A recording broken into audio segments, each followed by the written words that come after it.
Welcome to the Underground, the Steel City Underground, the black and gold standard for Pittsburgh Steelers coverage.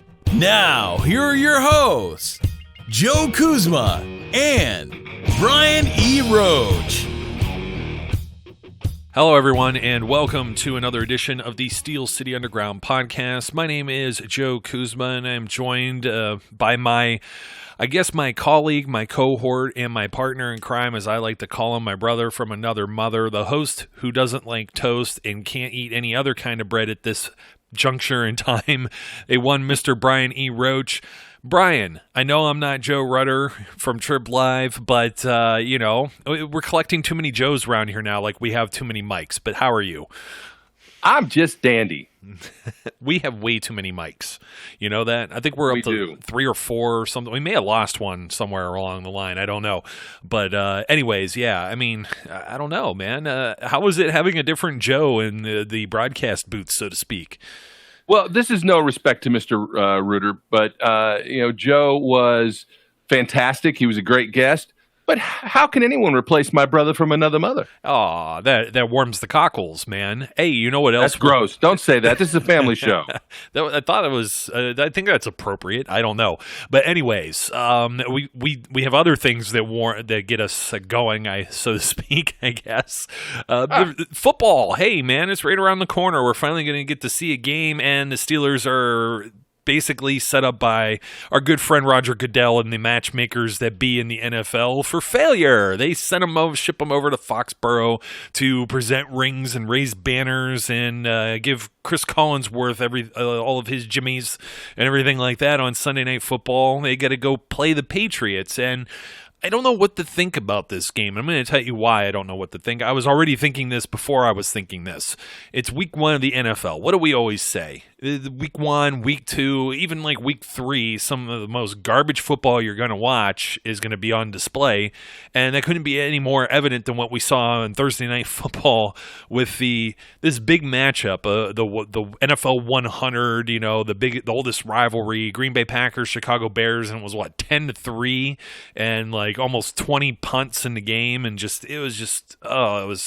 I don't know. I was more annoyed, I think, seeing Al Michaels and Chris Collinsworth with the old-timey, press reporter hats and jackets and stuff. And what was that, Michelle Tafoya that was on the sideline? She looked like one of the flappers or whatever they used to call them.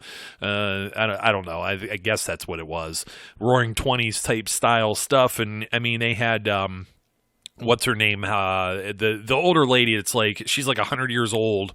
Hallis, whatever. She's been around for almost the entire rivalry and has seen almost all the Bears games. Owner or part owner or whatever she is. I forget her official title, to be honest. But there's always a big to do about that because hey, you know what? She's been around the block once, twice, maybe several times.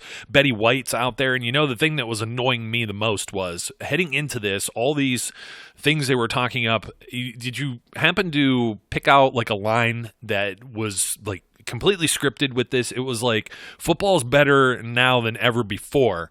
And all they kept, every time I heard it, I'm like, are they trying to convince us of this? Because they keep messing with catch rules. They keep messing with how players can play defense. And now we have this pass interference thing that already reared its ugly head, aside from the atrocious displays of offense that occurred in the game. So, all of this collectively, I'm like, I was almost ready to vomit about that, and that had nothing to do with my Steelers playing against a team that I probably dislike more than any other opponent that they have on the schedule at this time. Even the Baltimore Ravens at this point, I'm just annoyed, and I find it so. I'm just thinking how obnoxious it's going to be watching this on Sunday night. But I'm just hoping that the display of football is a little bit different than what we saw with first and second year head coaches. You got Nagy, you got LaFleur that were out there for the Packers and the Bears. At least you got some seasoned coaches here in Mike Tomlin and Bill Belichick, but it doesn't always mean that their teams have been good in September. In fact, the quote that I get about September being the new preseason actually comes directly from Bill Belichick. So let's hope for something good. We're just going to, I think, take this from a point of view of these guys are ready to play because there's nothing else. We have nothing else to draw upon, really, because the preseason is almost non-existent with the guys who actually play in the regular season now. Yeah, I'll give you my reaction to the Thursday night game, as is the popular vernacular of the day. Woof. I'm not sure. The kids say it. These kids are growing up, and I don't know if they're going to still be hanging on to this stuff and, keeping us apprised, keeping us hip.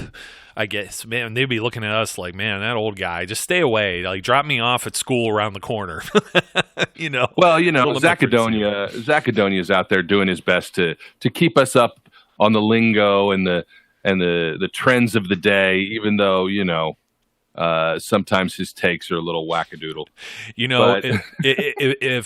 If Zach, this isn't Professor Zach. This is our resident youngin youth, reckless youth, or whatever we want to call him, Zach Caledonia, who's he's lit on the Twitter. Flash is his self-given nickname. I would probably call him something different. If he grew up in the '80s, he would be Spicoli. If you get the movie reference. Oh God, yes, he is Spicoli to the T. I can just see him coming into the SCU offices and saying, "This is my pizza," and whatever. And we took it and gave it, and he'd be like, "Well, isn't it our time?" Hey, bud, let's party. That would definitely be him. But we're getting off track there. But yeah, woof for anyone listening is just, I guess, underwhelming would be the better term, the proper formal term to say for that game. I think we're going to have a lot of underwhelming in week one. And both of those quarterbacks didn't play in the preseason either, Aaron Rodgers or Mitch Trubisky, and it showed, and especially showed, I think, with Trubisky. But you also have veteran quarterbacks in this game. Ben Roethlisberger looking to beat Tom Brady for the first time in Foxboro. It hasn't happened. The Steelers last won there when Matt Castle was in for an injured Tom Brady. Tom Brady is like 62 years old now. And yeah, something like that. Yeah, somewhere in that ballpark, And this really is something because they got rid of Brian Hoyer as a backup. I mean, Brady just turned 42, within the last month, August 3rd to be exact, and it's just one of those things where, when's this guy going to ever fall off a cliff? He is ageless. I know there's guys that have played Brett Favre was about 45 before he hung it up. So it's not impossible to still play at a high level. So I don't want to knock his age. He's obviously a gazillionaire that can afford the latest and greatest treatments within the confines of, performance-enhancing drugs and substance abuse policy no-nos. So, I mean, he gets, he gets knocked all the time for whatever he does with training camp and that with his own personal trainer and that. But, hey, it's been working for him. This team won another Super Bowl. They're tied with the Steelers now. So now we're going to be hearing all this, how they both have 6 Super Bowls. Are the Patriots going for 7? But the thing is, nobody's really talking up the Steelers at all. In fact, it's quite the opposite. All I heard, all the pregame stuff that was going on leading into the Thursday night football game, I heard this nonsense of Odell Beckham Jr. going to get 1,700 yards, and he's already talking about he can't walk, he can't turn, his hips bother him, he's going to miss a game. How's he going to get 1,700 yards if he misses any games this season? And just everything seems to be centered around some of these other teams. They're talking about the Patriots, they're talking about the Chiefs, they're talking about I don't know. I'm trying to think who else in the NFC. Of course, the Ezekiel Elliott news kind of took precedence there, too. And, of course, Mr. Big Checks. He may not have any checks. It's going to be Mr. Pink Slip. But Helmet Boy has been playing without a helmet, I think. Whew, man. If you didn't hear, I'm sure everybody heard that story, and they don't really want us to talk about Antonio Brown. They want to hear about this Patriots game. But, geez, oh, man. I mean, it just – right now, you're watching it burn from a distance, and you got this little grin on your face if you're a Steelers fan who took any of the brunt of this criticism, from other naysayers about how the Steelers aren't going to be any good because they got rid of AB and Bell. Well, Bell wasn't on the roster at all last year, okay? So we already know what that looks like. We don't know what it's going to look like without AB right now, but we're not going to really know what it looks like with AB anywhere. And this could have easily been the Steelers situation. They wouldn't have had him regardless if they would have held on to him. At least in this case, they got some extra draft picks, and that helped them maneuver and add Devin Bush onto the field, move up in the draft and get a guy that's going to be maybe a key piece of their defense, even though he's not listed as a starter, which we'll get into. So I guess, the first thing is, we were talking about the coaches and the coaching, and they're both prepared here. I don't know what happened here with this Thursday night game. I don't think it would have mattered. I guess maybe a short week because you don't have 90 players to deal with now because you had some cut downs and stuff like that. But I don't know. I don't think the preparation was too far out there. Did they start preparing early? Were they ill prepared? I don't know. It's kind of weird. So maybe the Sunday games will be a little better, but I think there's still going to be some rust there. It's not like Brady or Ben have thrown a lot of passes in the preseason here. So it's all about how the coaches do their job. And that's mainly the reason I brought up, as you said, Helmet Boy or Mr. Third and Fifth. I don't think people give Mike Tomlin enough credit for all the crap he probably dealt with to keep him in line and keep him on the field and performing at the level he was, because clearly no one in Oakland can do that right now, even Chucky. So, you got Mike Tomlin on one end, and then immediately you're hearing stuff about trades or this and that, and everybody's like, oh dear, this sounds so Patriots-like, where they grab somebody off the scrap heap and, they win a Super Bowl because they rent a guy for a year or two, and Bill Belichick could keep everyone in line, and he has somebody like that already on his roster with Josh Gordon. He's had others in the past, like LeGarrette Blount, or I don't know, there's a number of names there. In fact, he's, I won't even mention some others, that have had off-field troubles, including one currently. I don't know. His status is, I guess he's going to play at safety, on Sunday. He's still listed as a starter on the depth chart, but we have no idea what's going on with Patrick Chung. So Bill Belichick's not infallible here either, but these guys both have these qualities, to manage egos, manage all of these different players and make it a team and make it work. The thing that's interesting here is all time, because the Patriots, for most people, you got these millennials, they just got born and they don't know what a losing Patriots team looks like. They used to be really, really, really bad. And that was before the Big Tuna went there and kind of turned some things around, Bill Parcells. Yep. And then Belichick was one of his proteges and ends up, jettisoning the Jets. He was there for one day, and he says now. But Belichick used to be with the Browns too, so it's some interesting numbers here. The Steelers lead the all-time series 15-12, but the Patriots have won 4 of the past 5. Should be 3 of the last 5 because Jesse caught it. And usually there's something annoying that happens with these games. So Mike Tomlin is only 3-6 against Bill Belichick, but Belichick is 11.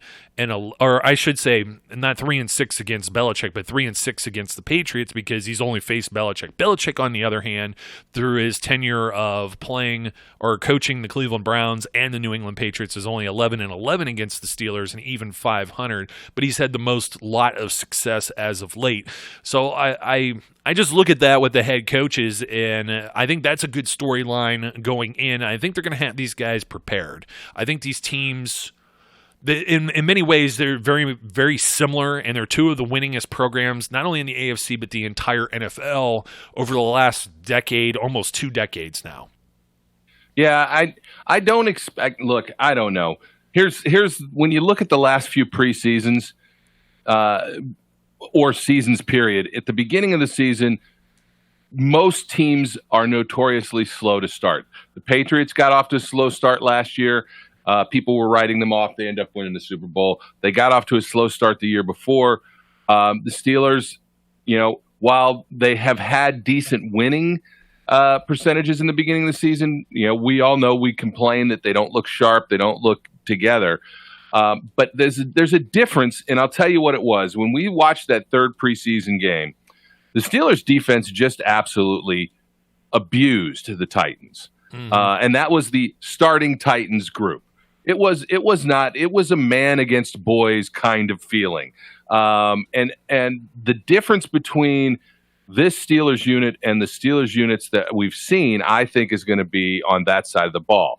But to talk about the coaches, I think you're absolutely right. Look, these guys, neither one of these guys is new to what they're doing. These are both Super Bowl winning coaches. The thing that is just different. It just feels different. Is the no nonsense attitude. And when I talked to Joe Rudder, he was talking about this the same way. It's not, whether the storyline is the chemistry or we're all happy and joyous. It's not that. It's the no nonsense approach that they have to this season. And I think that will translate into better preparation and hopefully an avoidance of those preseason creeps into September kind of performances. I'm not 100% ruling that out, but it's possible. Yeah, I think you made a good point there, Brian.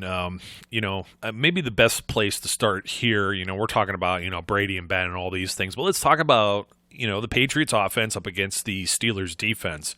And we're talking about, people that are listed as starters or not and things of that nature. And there's a lot of talk with Devin Bush because he's basically, if he's going to play, even though he's not listed as the starter, he's the quarterback of the defense. That's a rookie in his first game on the road against the Super Bowl champion, against a great quarterback such as Tom Brady. And I don't know if that's cause for concern or what the Steelers' plans are there, but you would like to think that, they need Devin Bush on the field. Now, that's not to say that Mark Barron can't get it done or Vince Williams, but we've seen what the Patriots like to do in the past. They play the chess match. They play, if it was Vince Williams out there and like LJ Fort, and even though they contained and Brady was uncharacteristically not as good as, he wasn't Tom Brady when the Steelers saw him in week 15 last year for whatever reason that was, and there's the Patriots losing back-to-back games or whatever that's very uncharacteristic of them as well. And I'm thinking to myself, this is different because I think Barron and I think Bush are capable of bringing down these running backs. They're faster side to side. You just can't sweep or run a screen or anything like that, or even just jam it down the middle, depending on who's out there. Before, obviously Vince Williams, a good linebacker. I think Vince Williams is going to rack up double-digit sacks this year. I'm going to throw that out there just now because I think just the way he's going to be utilized with whoever is next to him on the field or when he is on the field is going to play more to his strengths. And one of those is not in the pass coverage necessarily. He hasn't been terrible, but of course it's not like Ryan Shazier or anything like that. So, it's not like I don't think the Patriots are going to be able to play these little games where, Sony Michel doesn't really catch passes. And they got all these fullback types like a Burkhead and a Devlin and stuff like that. And then you got James White, who could kind of do a little bit of both, but he's primarily a pass catcher. And I think they're going to be leaning on him a little more without Rob Gronkowski. And we're going to be talking about their tight ends in a second. In fact, their wide receivers, it's a real... I don't know. It's an odd year, and you can never discount, it's the New England Patriots. You can never discount that because as a team, we're always talking about the Steelers, a better team this year, even though they lost very good individuals in the offseason, and it seems to be the Patriots' MO all the time. So, I want to give enough respect there and not seem like I'm trashing them because, I see these teams in a lot of ways as equals, and in fact, I even, I'm on the record saying this, at least in the back rooms, if the Patriots or Steelers played in a different conference, I think they would have been playing each other in a few Super Bowls over the last, decade or decade and a half or whatever that this, so-called Patriots dynasty's been. It's been the Steelers. The Patriots have almost been in the Steelers' way for a lot of that. Now, the Steelers have shot themselves in the foot here or there, and they don't get to play in the AFC East, unfortunately, so there actually is competition from time to time, including a Ravens team that won the Super Bowl out of the same AFC North division they play in. But, when I go back and I look at all this at the very core, I'm trying to think, I feel very good about this Steelers defense up against the Patriots and what they'll end up managing. They basically shut down James White last year. I know Sony Michel is a guy that was banged up and now he's back to full health and, he's beyond a rookie year. He's entering year 2 and, you got to respect him too. First round draft pick last year and things of that nature when it comes to the running game. But I don't think that the Patriots are going to just be able to simply play this little chess match where they get like primarily run stoppers or pass defense on the field as far as Steelers personnel. I think that doesn't matter anymore. I think the Steelers are faster. I think they're much better and more versatile on defense than they've been in a very long time. And I know they're going to play some sub-package stuff, but they're not going to have to move a lot of people off the field. Even if there's like a hurry-up offense or anything that the Patriots try and run, I think they're prepared for it. You know what I mean? I think the thing that's going to hurt the Steelers the most here is if we see Bush play a lot of snaps. This is new. This is all new to him, and you may be able to pick on a rookie. The difference is they don't have Rob Gronkowski there to pick on a rookie or even pick on first time playing as well. Cam Kelly is probably going to be the starting safety, or Mike Hilton playing out of position as a safety because they were splitting snaps in practice. I don't know what the Patriots have to offer there because they no longer have Gronk, and they're going to have to probably use one of these running backs or multiple wide receivers. And if they do that, it kind of behooves the Steelers because I feel they're very deep with their secondary players right now, or as opposed to in the past where we've seen, Chris Hogan pick someone off very easily, or Edelman, who's now 33 years old, or anything like that. Of course, Hogan's no longer there, but I'll get into the wide receivers here in a second. But basically, what are your thoughts on the two new guys and how they're going to factor in versus, the veteran Tom Brady? Well, my take on this is a little different. I'm not as much worried about Devin Bush and Cam Kelly being brand new and this being their first start as I am about what the defensive line is able to do against what is definitely a weakened offensive line for the Patriots. Their starting center ended up with blood clots. They got a backup guy who's going to be coming in and playing center. And even though he's a seasoned guy and probably their number one backup lineman, that bodes well for guys like Javon Hargrave, Stephon Tuitt, and maybe Cam Hayward. I expect, whoever is playing on the line and to have a solid game. What I think will be key, and I felt like this was key in the game against the Patriots in Pittsburgh, is getting pressure up the middle on Brady, pushing the pocket towards him, because I think that throws him off of his game. He was as uncomfortable in that last game in Pittsburgh as I've seen him. And, I know TJ Watt got the only sack on him. So it's not just getting him to the ground. Although my bold prediction was they make Brady hit the turf 5 times. And I hope that's the case. If that's the case, woohoo, I project a good game for the Steelers and the defense. But if we can get pressure up the middle, and if Bud and TJ can just do what they do, I think that in and of itself is going to help guys like Cam Kelly and Devin Bush, because Brady is not going to have the time to pick them apart. You talked about Gronk not being there, and I agree. I think their tight end situation is questionable at best. But they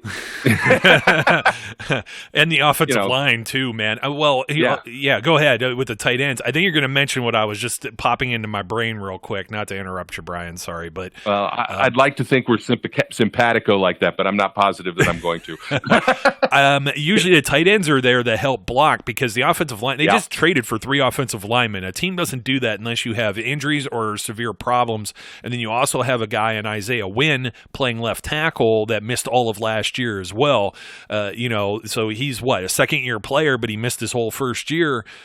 They don't have any tight ends that can help chip or block either. So now they're going to have to probably rely on some of these little fullback types, like a Burkhead or a Devlin, or their running backs. What this ends up happening is when Michelle's back there, they're not really going to throw the ball at him a whole lot. I don't think that's his thing, unless he takes a jump in year 2 like James Conner did, because we never thought Conner was much of a receiving back either, and that would be more James White. But now you're asking James White or Sony Michel to block more and help out, especially if that Steelers front 7 brings the heat.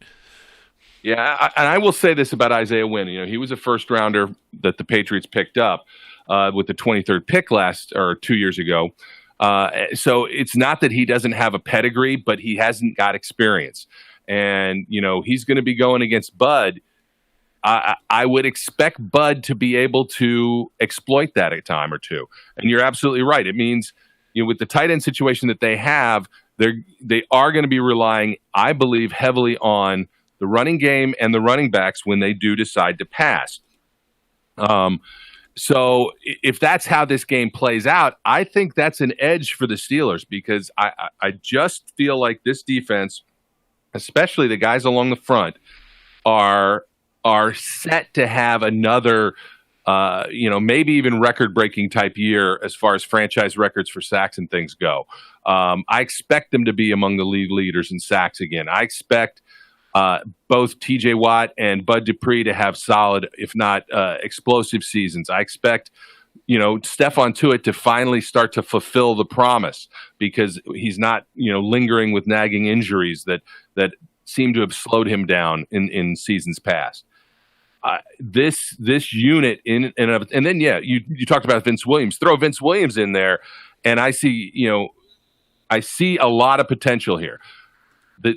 All of that pressure that could be provided up front is going to do nothing but help the secondary, and the secondary is better than it was. And while I'm not touting them as a top 10 secondary in the league, it's much more complete and much more solid than it's been in years past. And with the flexibility, and I mean, there's just the amount of versatility that we have within the linebacking core and the safety core and the corner core, all those groups, and how we can manipulate them and maneuver them around.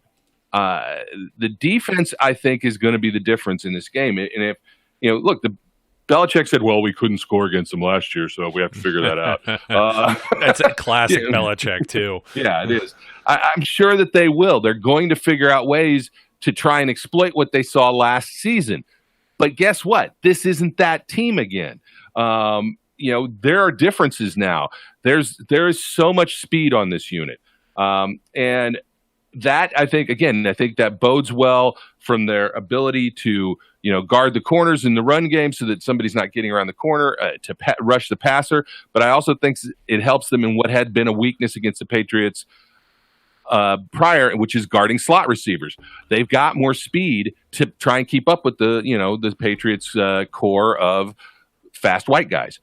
So not as much as they used to be. Yeah, it's basically just Edelman now. Yeah, it's just Edelman. If anything, it's like the Steelers matched that with Ryan Switzer. So, you got your token, slot white guy, I guess. So, but yeah, it was the Patriots MO for a very long time. Yeah. And I just look at this and think, I feel as confident, which scares me, about this group on defense as I have in a long time. So that's a big plus in my mind. And I think, again, that the D-line is going to be we don't usually throw keys to the game out, but that to me is going to be a focal point for how this game goes. And if the D-line performs at a high level, I expect the Steelers to be able to handle the Patriots offense. And by handle, I mean deal with them. They won't stop them from getting in the end zone at some point. I'm not calling this saying they're not going to get a touchdown.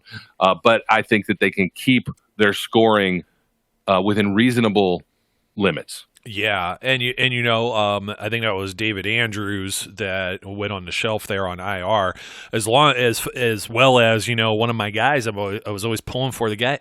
This would have been very unfortunate if the Steelers would have drafted Derek Rivers and then never got him to play. Can you imagine what this defense would have looked like without T.J. Watt?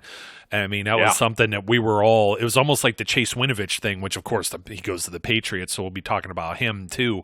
And Tomlin talked him up as being basically having many of the same traits as T.J. Watt coming out of college. And it's like, well, why didn't you draft him? He was there in the third round. I get it, but it's still going to be a bone of contention. I mean, it's just funny how these things play out. And, of course, Derek Rivers from my alma mater, so, a guy I was rooting for. But, man, I'll tell you what, the best ability is availability, and it's not looking good there, especially when you come out of a small college too and you're just the third round pick. But I don't know, Russell Bodine was the guy they traded for from the Bills, and I don't even know that he's integrated into being ready to jump in there as like the starter right now. You know what I mean? So I mean, it's that bodes well for the Steelers at least. You know what I mean? And my bold prediction, just since you threw it out there before I jump back to one other thing with the Patriots offense I want to point out, but my prediction was under 20 points. Steelers hold the Patriots under 20 points. People were probably like, well, 20 points, that's not a whole lot. That's not very bold. Well, last year, out of all the games that the Patriots played, regular season, they were only held under 23 times in 16 games. That was by the Lions, Titans, and Steelers, believe it or not. So, the coaching proteges that are out there of Bill Belichick's and basically and then the Steelers in that one game. And then you have, and then you have the Super Bowl where they were held to only 13, or they only had 13, but they won 13-3 in a very low-scoring game between what should have been high-powered offenses. It was very odd. But for the most part, I mean, they were putting up in the 20-something range, and even, they got up to 38 4 times, 41 and 43. So, and then another game with 37. So you're looking at 7 games of 37 or more points, almost half of their games for the season. And I mean, it was against, that's including the postseason too. So, we have like the Chiefs, the Dolphins, the Colts, even the Bears defense. I mean, they did that on the Bears in week 7 last year. So, I mean, that's kind of where I'm at. I think that the Steelers are more than capable of holding down the fort again. I'm also I don't feel great about going to Foxboro. I think somebody, if I hear any of these stories about pulling fire alarms and waking guys up in the middle of the night, or headsets not working, or any of this other nonsense, you already have Clete Blakeman as the referee. He seems pretty incompetent at times. He had a couple of the Steelers-Ravens games in the past. I believe he had the Jacoby Jones game with Mike Tomlin being on the field. He also had the one postseason game where they had Ben Tate as the running back, and just there was a phantom holding call there with the only play that I could ever remember Dree Archer ever making would have been for a touchdown, and just all kinds of nonsense with that. And Clete Blakeman's also famous for that week 3 game a couple of years ago up in Chicago that went to OT. That should have never went to OT because you can't advance the fumble and everything like that, and it completely botched it and allowed the Bears to kick a field goal, and those are points on the board and affected the outcome of the game. I have no trust in this from that aspect. I hope all the off-field things work in the Steelers' favor. If it does, then we're looking at 2 teams that basically are slow starters, and who's going to get the upper hand here? Because in September, Tomlin teams have looked sloppy. They've been penalized a lot. I haven't seen as much with the penalties. I know preseason games you have penalties upon penalties, but it seems like they've been pretty sharp for the most part. On the other hand, Bill Belichick's squad, they're one of the least penalized teams probably of all time, really. Very disciplined football team. So these are kind of like the other intangibles that are there that I kind of wanted to bring up with holding them under 20. And I also believe that too because, again, I think the Steelers may have their number. They won last year. I get that. But, this even going on the road and the banner raising and being a primetime game, this is the first game of the year. Everyone's fresh. For the most part, the team is entirely healthy. This isn't a situation where you're going in and you don't have, Le'Veon Bell gets hurt or Antonio Brown or any number of things that don't work your way. This team, I think, is a way better team than we've seen in recent years to match up against the Patriots, where I don't know that the Patriots are necessarily the same as strong matching up with the Steelers. I know the line on this game is 5.5, plus 5.5 for the Steelers, so they're the underdogs. But we were talking about the offense. We talked about the offensive line already. Very hodgepodge. Kind of was last year, too. They got away with, I think they've been adding the running backs and stuff and trying to, not rely as much on Tom Brady's arm. But I really don't know who he's going to throw to. There are... Oh, my goodness. Such a hodgepodge of receivers here like Phil Dorsett, Demaryius Thomas, who's been nursing a hamstring. He's been limited in practice. Of course, Edelman's out there. He's 33 years old. You usually see him operate out of the slot. Josh Gordon, I don't know. He was just reinstated. Is he even in football shape? We have no idea. I mean, he caught a couple of passes, yippee skippy. So you have like 4 players there that are veteran wide receivers, but who's going to step up, especially when you don't have Gronk? Now that leads you to the tight ends. Matt LaCosse. He's supposed to be one of the starters here with Ryan Izzo, and this guy's banged up too. He showed up on the injury report limited with an ankle injury too. So, they don't necessarily have the best blocking tight ends in that as it is, and now you're down this one guy. They're also down. Ben Watson, I believe, is also suspended for a game, so they're without him. And they have somebody else as well that's here that just doesn't, jump off the page, so to speak, when it comes to I'm trying to pull it up right now just so I have his name because I had a brain fart here. Ben Watson. Oh, Lance Kendricks, who was a veteran type guy too. I don't know that they could necessarily exploit the Steelers defense with tight ends like they had, in previous years. And of course, Gronk being maybe one of the greatest of all time at that position. I think this is going to bode well for the Steelers. You talk about Isaiah Wynn, who's actually a guy that's there. Along with all these other moving parts, I would think the Steelers feast here. Their secondary's got to hold up. They got to be able to keep the Wolves. Tom Brady's got to keep the Wolves off them. Now, that doesn't mean Tom Brady gets sacked. I know you said 5 times. This guy gets rid of the ball. He's pretty smart. Yep. He just doesn't throw ducks either, like an Andy Dalton or anything like that. He doesn't get hit often for a reason. The other reason is that the referees throw the hankies anytime he gets breathed on. So let's just hope for the best there. But I still think, I'm with you. I think TJ or Bud or Cam or Stephon Tuitt or Vince Williams or maybe even Devin Bush, who knows? One of these guys, I think they're going to get to him at least a couple times. They should, or they're at least going to put pressure on him, and maybe that's going to help, get some shorter fields, better field position for when the Steelers offense gets the ball back. Yeah, I can't repeat this enough that I think that D-line play is going to be key.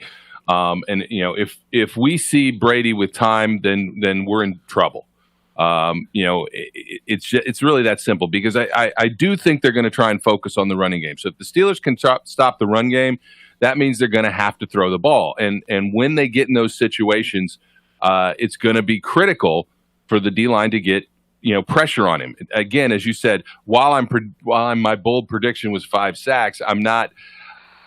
That's why it's bold. I know that Tom Brady gets rid of the ball quickly. He doesn't hit the ground that much, but so it's really not. I'm not looking for those 5 sacks as a must have, but it's a must have that he is not able to just be comfortable in the pocket and set himself and figure out where the open receiver is going to be. Because if he's got that kind of time, then most secondaries are going to not hold up. So we need that kind of pressure, and we need it without doing a lot of exotic nonsense. We need that line to push in, and I think they can. I think they will. But if early on we see that that's not the case, then we can start to worry a little bit, I think. But I do like this right now. I like this as a favorable matchup for the Steelers, more so than it's been in years past, with this defense against the way that the Patriots offense is currently configured. Yeah, now we got to go and talk about the Patriots defense against the Steelers offense. The Steelers offense, they have kind of their own James White and Jalen Samuels. And I think it's going to be interesting to see how he's used. I think it's more of a chess piece there that's being, kind of downplayed, because the Patriots secondary, even for having some brand names, again, is Patrick Chung going to be out there? I'm assuming so. Stephon Gilmore, pretty solid. We'll see what ends up happening there, obviously. And the McCourty brothers and a few others that are going to rotate in and out. I don't think they have the personnel to match up against all the Steelers' weapons. That includes Vance McDonald. That includes James Conner and Jalen Samuels out of the backfield. I think, if you're Bill Belichick and he likes to, get rid of one, he tries to limit your best option. And I think he's going to try and limit Juju, and I think that's going to be a mistake, because Juju is a much more physical receiver. He is still young. He is still quick. And from what we've seen, he looks like a cheat code so far. And it really didn't even pop in the preseason, but in training camp and the rapport he has with Ben Roethlisberger, I think you got to look out there, because they're going to, and if they go and double him, that's just going to leave Dante Moncrief, who I feel already has a good rapport with Ben. And, maybe Ben doesn't have his timing and everything just down just yet. He's been working with James Washington for his second season in the league, but James Washington is certainly capable of taking the top off too. Maybe not necessarily with speed, but polished route runner. I think he could get up for balls and contest. We've seen what Vance McDonald can do. Ryan Switzer. The Steelers have just a plethora. Great word, by the way. Love that word. They have a plethora of options. It's going to be more or less the Steelers' offensive line, which returns everybody up against, basically the front seven of the New England Patriots, who added, Michael Bennett is in here now. Not one of my favorite people to talk about. He's kind of in my Vontaze Burfict doghouse, so to speak. And who would have thought that Burfict's the guy that holds Antonio Brown back from taking a swing at Mike Mayock? But anyways, okay, so Dietrich Wise, Lawrence Guy, Danny Shelton, Michael Bennett. Those are your four. And then the three linebackers, Dante Hightower, Landon Roberts, Kyle Van Noy, and then they still have Jamie Collins, who they brought back from the Browns in the offseason, that's going to rotate in with them. They have him listed as kind of a backup, but I think you'll see him in different looks also. So it's going to be interesting. I also think Michael Bennett's going to be mostly, certain looks as well. I think they're not going to be maybe a strict 4-3 all the time, just because I think the Steelers are going to put all of these different guys you could throw the ball to and force them to play some sub-package football and force Stephon Gilmore to earn his paycheck, or the McCourty brothers, or Chung, or I don't have a whole lot of, I wouldn't say faith, but Jonathan Jones and J.C. Jackson and Joejuan Williams, rookie, these guys that they have kind of behind everybody else as their depth in the secondary. The Steelers may make their bread and butter throwing the ball around. Now that's a kind of catch-22 here, because what if Ben's rusty, or what if these guys are rusty and are not connecting on passes, and it looks like the Bears offense, or even Aaron Rodgers for that matter, when they're starting out and there's a lot of 3-and-outs or drives that are only going for 20 yards or whatever, that could shoot the Steelers in the foot too. But I think they could also run the ball against these guys, but it's just going to depend on the matchups and who they place out there on the field. Yeah, look, Devin McCourtney and Jason McCourtney, Stephon Gilmore. I meant Jason McCourtney and Stephon Gilmore. Those are two top-end corners. So, whether Stephon Gilmore shadows Juju Smith-Schuster or not, which is not an easy thing to do because of the versatility of this wide receiver group and the fact that all of them can play outside, inside, or whatever. When Juju's in the slot, is Stephon Gilmore going to follow him there? Or is he going to stay out wide and follow one of the guys that's out wide? I expect them to do exactly what you said and try and take Juju Smith-Schuster away. And if he was a purely outside receiver, I would say they'd probably have a chance of being successful at that. But because he's not, because Juju actually gets a ton of production out of the slot, I think that he can still be a guy that is productive in this game, and it will be more difficult for Belichick to take that guy away than it would be in normal circumstances because of the flexibility. And I also agree with you that if they heavily focus on Juju Smith-Schuster, between Dante Moncrief and James Washington, you have two guys that I think can beat single coverage and can make you pay for doing just that. Not to mention Vance McDonald being able to maybe pull a Gronk on them, Yeah, exactly.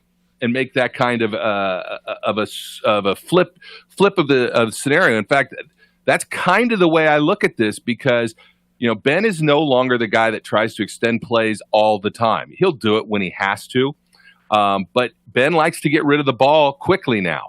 And that means he's going to go through his reads, and if it's not there, you got guys like James Conner and Jalen Samuels out of the backfield that can start to do Patriot-like things in the past and make them pay with short passes, dump-off passes that they can try and turn into, big to moderate to big gains. I don't think the Steelers are going to come out and play yippity-dippity down the field trying to, go long on every play. I do expect them to go deep a couple times during the game, but I think there's going to be a lot of underneath throws that Ben's going to make. And this, for me, this is the biggest thing I want to watch for. In this game, if Ben does not force the ball, if he is disciplined in where he throws it and does not become enamored of one receiver or feel like, which I think was the case last season with Helmet Boy, feel like he has to get somebody the ball or they're going to pee their pants. I don't know.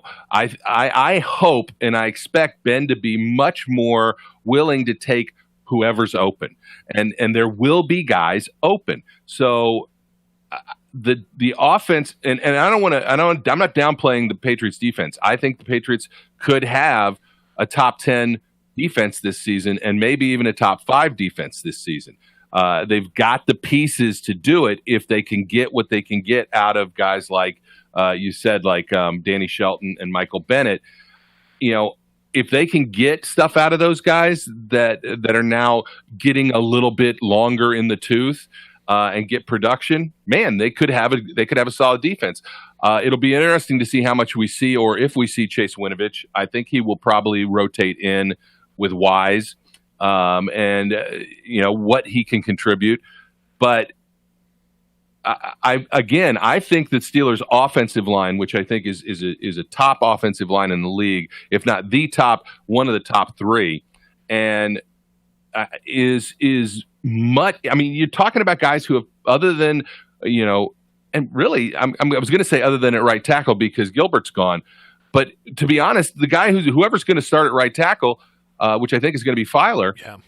It's not like they didn't play with him last season. This is a tight group, and the core 4 guys, Villanueva and Foster and Pouncey and DeCastro, they've been together a long time, and they've got their communication skills are really good. I don't think the Patriots are going to do anything to fool them. I don't expect them to have a lot of trouble handling the Patriots' defensive front. Again, we will have to wait and see how all this transpires, but that's my expectation. So I expect the Steelers to be able to move the ball as long as they're smart with it. I think they can put up points, and I think they can put up more points than people are thinking they will. I don't expect this to be an offense that because Juju's being covered all over the field has no options and they don't know what to do. I think they have too many weapons on this offense for that. And it just feels like, again, even though this is a good defense and maybe a really good defense, they should be able to move the ball and get some things done and score some points. While I don't expect this to be, I don't know that I'm going to take the over in the, what is it, the 49 point, something like that. It's 49 even, yeah. Yeah, if it's 49 point, I don't know that I'm taking the over. Like I could see this being a 23-17 game, some 23-14, something like that. But I do expect them to be able to score. Yeah, and I don't want to make it sound like they're gonna get some of the pressure off of him by testing him deep, Juju or probably Dante Moncrief, maybe even James Washington, who the ball distribution last year was actually kind of surprising to say the least, because Antonio Brown he was targeted 7 times. Now Juju was targeted 10 times in that game. He only caught 4 for 40. AB was 4 for 49 with a touchdown. James Washington was 3 for 65. Where this is one of the games where he flashed last year. And of course, as you flash, Jalen Samuels, obviously.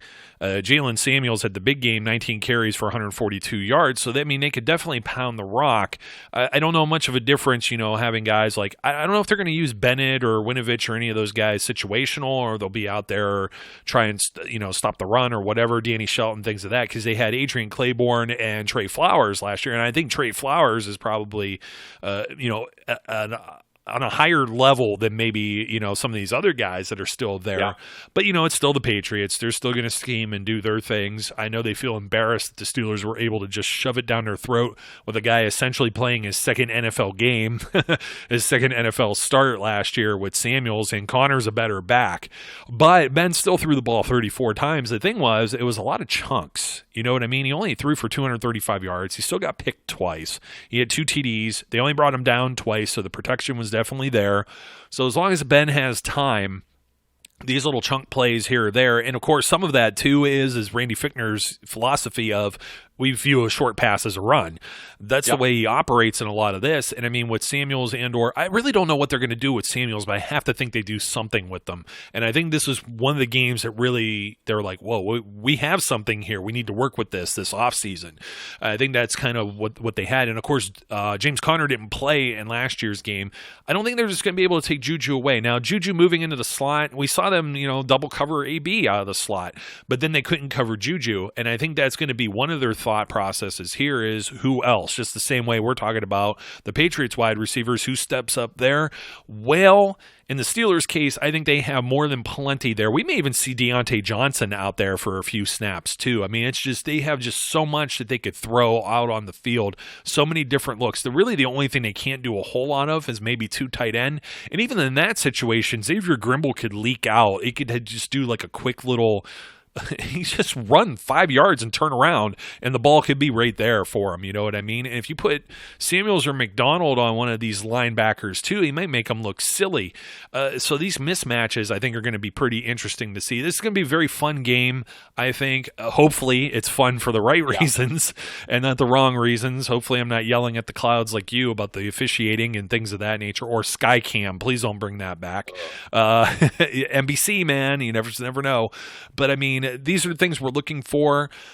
I think we're pretty much 49. You said over under. I mean, I don't know. It's Vegas, man. They seem to know what they're talking about, but they're only talking in the prop bets. I don't have it open anymore. I wanted to say it was only like 6 points or 9 points or something first quarter, and Steelers +3 or something at halftime. So I think they're expecting it to be actually a fairly close game. I don't know if they're gauging that on the defenses, on the offenses, or what. But this is going to be interesting to see. As we mentioned, or maybe we didn't highlight it enough, but Sean Davis probably isn't going to play. Keep an eye on the practice report, but he hasn't been out there for a while. So Cam Kelly getting his first start. Devin Bush, not listed as a starter, expected to play, I think he's going to play quite a bit. Mark Barron, first time with this team. Steven Nelson, first time with this team. But I think these guys are going to gel. I think they look promising. Joe Hayden coming back off an injury. He should be ready to go. I think they're pretty strong on the defense. They're definitely strong on the offense. So, we're bullish. We're not going to pick the Steelers to lose here. We've always been cautiously optimistic, especially when we talk about the New England Patriots as an opponent. I think I give them enough respect. I for all intents and purposes, I feel this Steelers team really, really, really has it together. It's odd because, when you're talking about the Killer Bees coming back, getting Martavis Bryant back a few years ago, and Bell and Brown, and we got the full onslaught. They're just going to put a bunch of points on people, and then Shazier gets hurt, and everything kind of falls apart with that process on the defensive side of the field. I think the Steelers defense is finally, I think they have the missing components. I think they have enough depth to be able to match up with anything that New England's offense is going to be able to put out there on the field. And, knock on wood, barring any type of other setbacks, injuries, or anything else, I think we're going to see the Steelers, I don't want to say coast, but I think we're going to see them come out ahead in this game. I mean, last year, I think I have to bring it up just for the sake of it. I think somebody else will bring it up if I don't. I think it was week 2. I got the Steelers up. I got to bring up the Patriots, but it was against the Jacksonville Jaguars, if anybody wants to remember this. So the Patriots come out against the Texans the year before, week 1, 27-20, kind of a sloppy game there. But the Patriots come out and lose 31-20 to the Jacksonville Jaguars in a game where Blake Bortles throws for 4 touchdowns. This is the type of stuff that happens when we're talking about September football. And I get they played on the road. They played at Jacksonville. They lost 2 in a row. They actually dropped in week 3 to the Detroit Lions, too, who had one of the teams that held them under 20, only held them to 10 points. I mean, you see the way that kind of turned out last year. And all the games they lost was against, non-playoff teams. I think the Patriots, though, aren't going to overlook the Steelers like most of the media or whatever is. I think they want a little bit of revenge. I think they're going to be geeked up on raising their banner, and it's a primetime game. But in the same respect, I think the Steelers they've had enough of this team. They're sick and tired of hearing about the Patriots. They don't like the fact that they're infringing upon their record of 6 Super Bowls. They feel that should be them, and now that maybe they got a problem player or 2 out of the locker room, I think they're more laser focused than ever, and we're going to see that on Sunday. I agree. To me, the 2 things that could flip this game either way, it's always turnovers. Like I said, I'm hoping Ben is judicial with the way he throws the ball. You're never going to take the gunslinger completely out of him, and he's always going to try and give his receivers a chance. But I really, if we can limit turnovers, I'm not saying we even have to win the turnover battle. We just have to not give them the ball in a short field. If we can get a couple, that would be fantastic.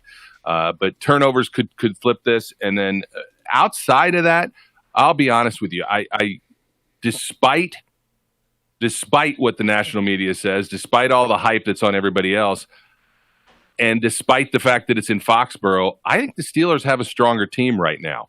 And this is a game that they can absolutely win. One of the things I asked Joe Rutter the other day was, do you think the Steelers have the monkey off their back? Because the last two times they played them, they should have won both games. Jesse caught it. And absolutely, they didn't. They didn't, but they should have.